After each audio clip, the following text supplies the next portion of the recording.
So மயானத்தில் வந்து சக்தி வடிவமாக இருக்கக்கூடிய அம்பாள் மா சயனித்த கோலத்தில் இருக்கிறதுனால மா சயனி அப்படின்ற பேர் வந்து குறிப்பாக யாருக்காவது அநீதி இழைக்கப்பட்டுடுச்சு, யாராவது வஞ்சகம் பண்ணி ஒருத்தவங்களை ஏமாற்றிட்டாங்க, அந்த மிளகாவை அரைச்சி அந்த நீதிக்கல் அந்த சாமிக்கு வந்து பூசி வேண்டிக்கிட்டு போனால் உண்மையாகவே அவங்க மேலே வந்து தப்பி.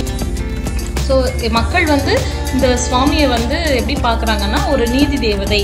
ஒரு அப்படியே இப்போ நம்ம நடந்து பின்பக்கம் போனோம்னா கோயிலுக்கு வெளியே அப்படின்னு நடந்து போனோம்னா பின்னாடி வந்து பார்த்தோம்னா ஆட்சி விநாயகர் கோயில் அப்படின்னு ஒரு கோயில் இருக்குது. கண்ணுக்கு அவ்வளோ குளிர்ச்சியாக இருக்குது. உள்ள சாமியை சந்தோஷமாக பார்த்துட்டு வந்து இந்த இயற்கை சூழலையும் நல்ல க்ரௌடு இருக்குது இன்றைக்கி.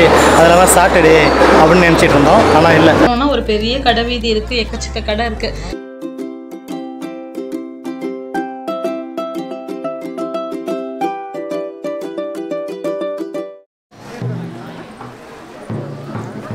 பாருங்க, ராஜகோபுரம் சூப்பராக தெரியுது. நல்ல பெரிய கோபுரம் ஃப்ரண்ட்ல இருக்கு. மாசாணி தாயே அப்படின்னு எழுதியிருக்கு. இந்த கோயில் வந்து ரொம்ப சிறப்பு வாய்ந்ததுங்க.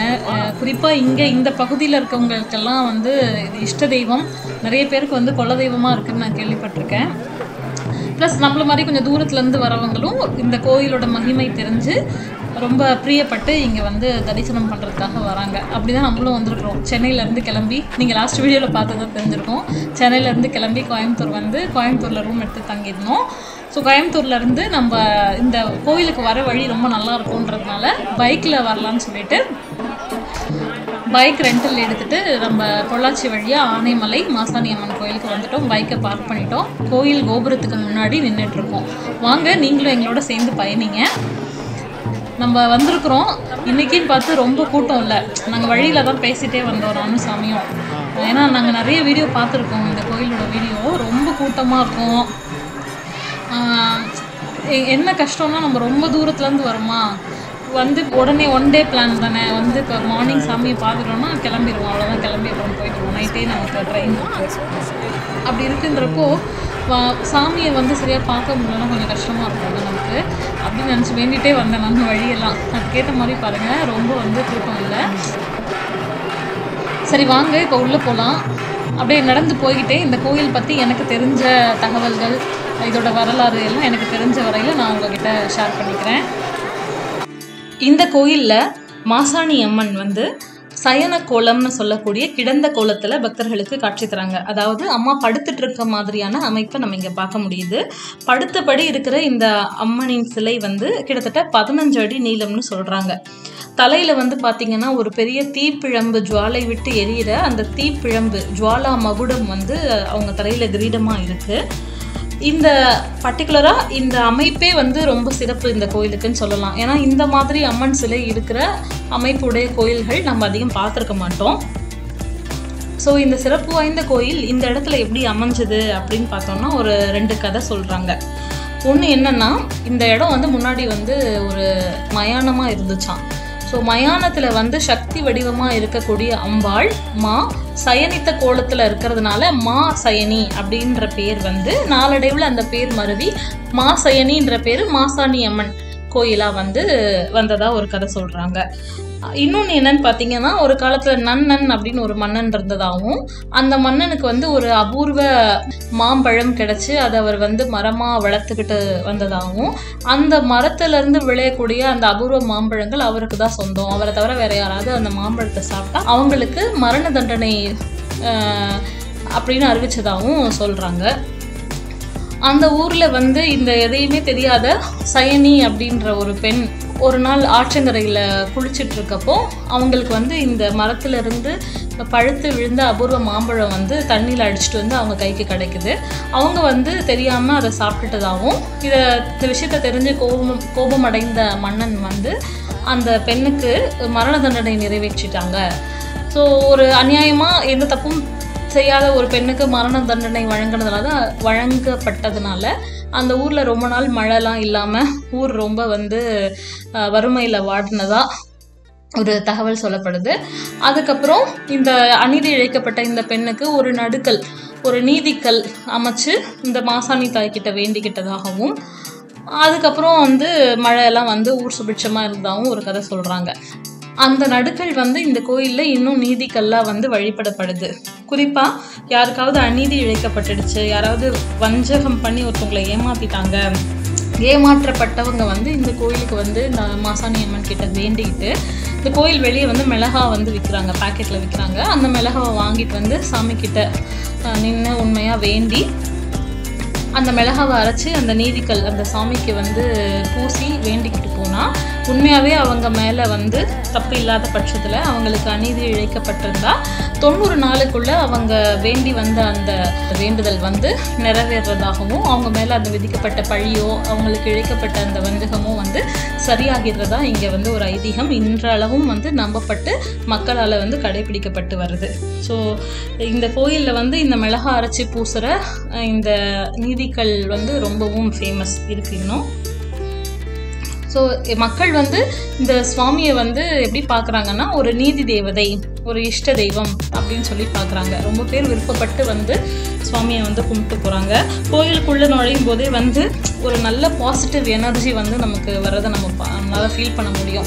அது இல்லாமல் இந்த கோயிலில் வந்து பார்த்திங்கன்னா உப்பு மஞ்சள் அதெல்லாம் வாங்கி கோயிலுக்கு போகிறதுக்கு முன்னாடியே வாசலில் நின்று அந்த கொடி மரத்தை முன்னாடி சில பேர் வந்து கொட்டுறாங்க. ஸோ நெகட்டிவ் வைப்ரேஷன்ஸ் எல்லாம் வெளியே விட்டுட்டு கோயிலுக்குள்ளே போகிறதா வந்து ஒரு ஐதீகம் இருக்குது. கோயில் உள்ளே பார்த்திங்கன்னா நிறைய சுவாமிகளுக்கு மூலவர் இல்லாத நிறைய சுவாமிகளுக்கு வந்து தனித்தனி சன்னதி இருக்குது. சப்த மாதாக்கள், துர்க்கை, பேச்சி அம்மன், விநாயகர் இவங்களுக்கெல்லாம் தனித்தனி சன்னதி இருக்குது. நிறைய பக்தர்கள் வந்து ரொம்ப மனமுருகி இங்கே வந்து வேண்டுறத, காணிக்க செலுத்துறத, நேர்த்திக்கடன் செலுத்துறத நம்மளால் பார்க்க முடியுது. அப்படியே இப்போ நம்ம நடந்து பின்பக்கம் போனோன்னா கோயிலுக்கு வெளியே அப்படி நடந்து போனோன்னா பின்னாடி வந்து பார்த்தோன்னா ஆட்சி விநாயகர் கோயில் அப்படின்னு ஒரு கோயில் இருக்குது, நம்ம பார்க்கலாம். ஒரு பிள்ளையார் கோயில் இருக்குது. அதை ஒட்டியே வந்து ராகு கேது அம்மன் சந்நிதி அப்படின்ற கோயிலும் இருக்குது. நிறைய பேர் கோவிலுக்கு வரவங்க, மாசாணி அம்மன் கோவிலுக்கு வரவங்க நிறைய பேர் வந்து இந்த 2 கோயிலையும் வழிபடுறாங்க. இந்த கோயிலையும் தாண்டி அப்படியே வெளியே வந்தோன்னா ஒரு சூப்பரான இயற்கை சூழல் வந்து நம்ம கண்ணுக்கு தெரியுது. ஆழியாறு சங்கமிக்கிற இடத்துல தான் இந்த மாசாணி அம்மன் கோயில் அமைஞ்சிருக்கிறதா கூகுள் சொல்லுது. அதை வந்து நீங்கள் அப்படியே பார்க்கலாம். இந்த இடத்துல இந்த எவ்வளோ பசுமையான சூழலில் அந்த ஆற்றங்கரை ஓரமாக இதோட பேர் என்னன்னு எனக்கு எக்ஸாக்டாக தெரியல. ரொம்ப சூப்பராக இருக்குது பார்க்குறதுக்கு, கண்ணுக்கு அவ்வளோ குளிர்ச்சியாக இருக்குது. உள்ள சாமியை சந்தோஷமாக பார்த்துட்டு வந்து இந்த இயற்கை சூழலையும் கண்டிப்பாக நம்ம பார்க்கணும். ரொம்ப பசுமையாக இருக்குது இந்த இடம்.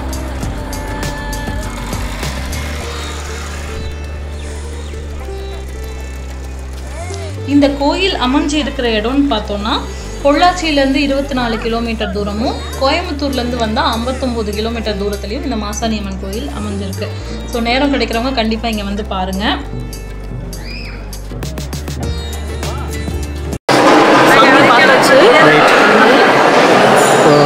சுவாமியை ஃபைனலாக பார்த்தாச்சு.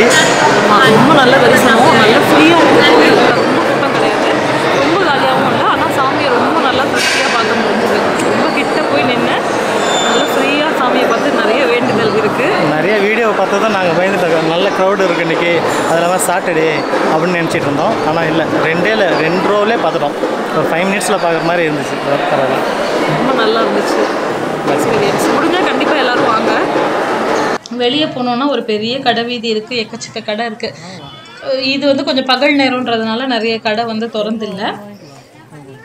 நம்ம வாங்க என்னென்ன இருக்குதுன்னு பார்க்கலாம். நிறைய இந்த வளையல், இந்த மாதிரி கம்மல், அந்த மாதிரி விற்கிற கடைகள் ஆகட்டும்.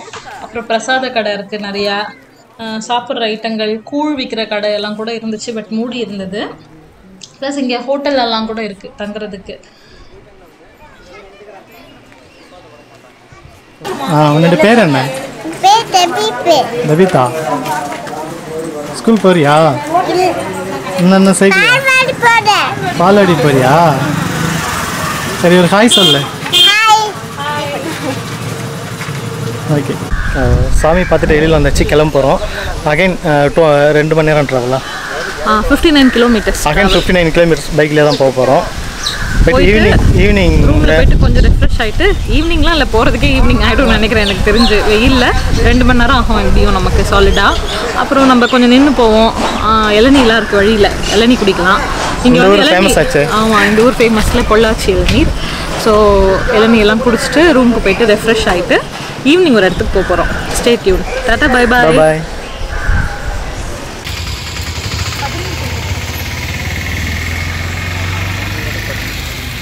ஓகே.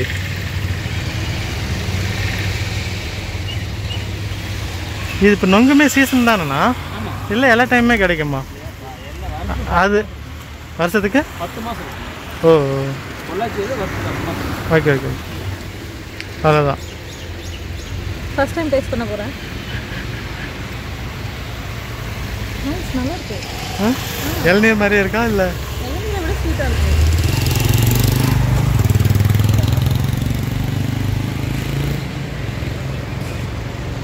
எவ்வளோ நான் இதுங்க? 140. ஓகே.